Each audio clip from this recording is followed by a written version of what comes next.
My name is Adedeji Olowe. I'm the founder of Lendsqr and also a trustee of Open Banking in Nigeria. Yeah, open banking is something we're talking about today. Yeah. For the benefit of our audience who don't really understand open banking, what is open banking like broken down very easily?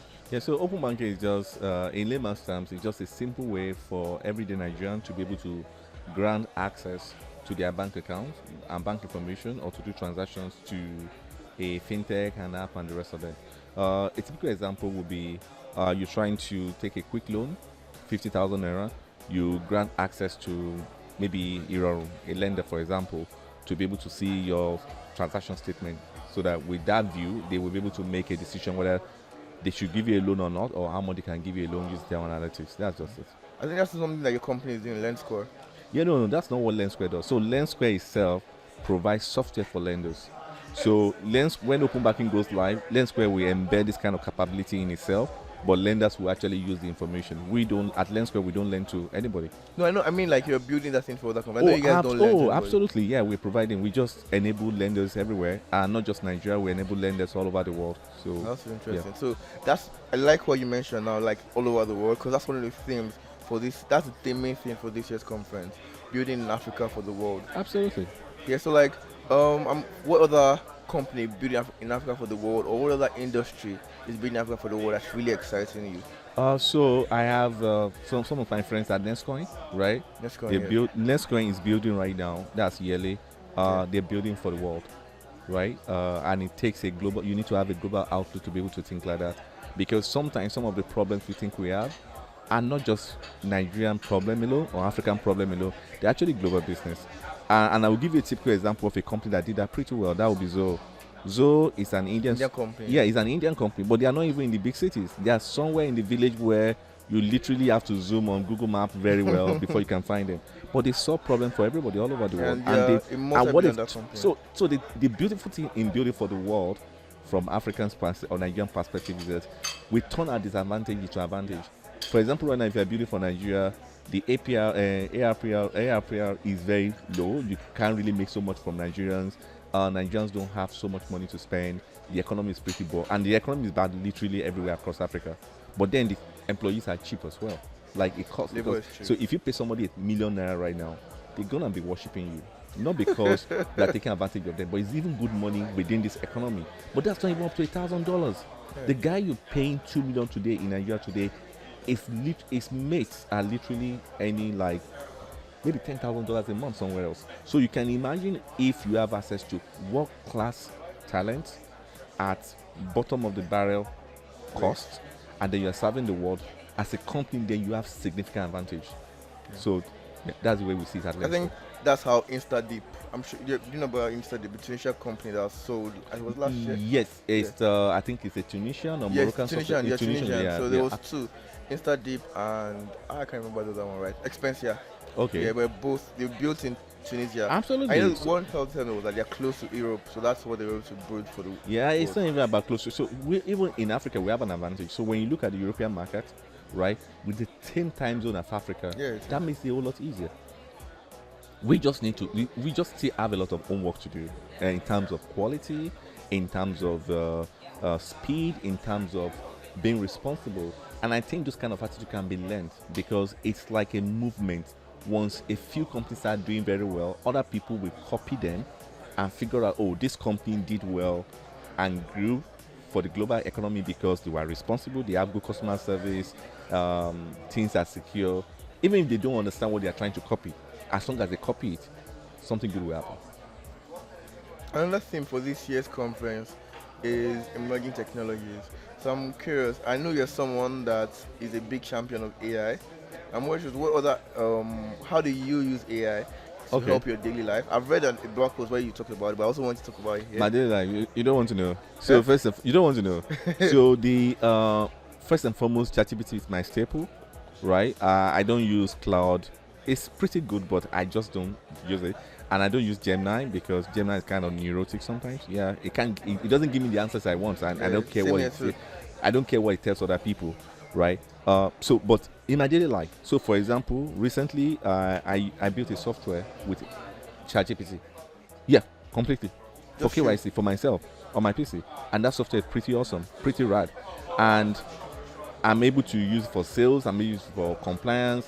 Not myself. I'm actually going to give it to tons of my friends. I just spoke to Uzoma and I'm giving to Uzoma, my friends in Sterling Bank, I'm giving them, and giving to my sales people, that my friends that do business development. Just use this API and just move. All you need to is an API key from Doja and Mono, and you're ready to go. That's number one. I use it to review stuff, right? Contract comes in, it tells me the salient point inside. I'm dealing with a contract, I need to respond. It helped me review. It's amazing. That's number one.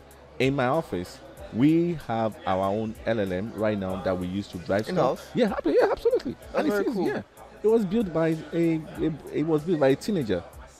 Yes, because we employ the best people in Nigeria. Like everybody knows, Lendsqr is savage. You have to be the best to work there. It's built by a teenager, right? And it allows us to be able to, how will I call it? Mind. So when you are in the team, you go in there and say, how do I do X and Y? I just got email from Motel. How do I answer it? Answers you.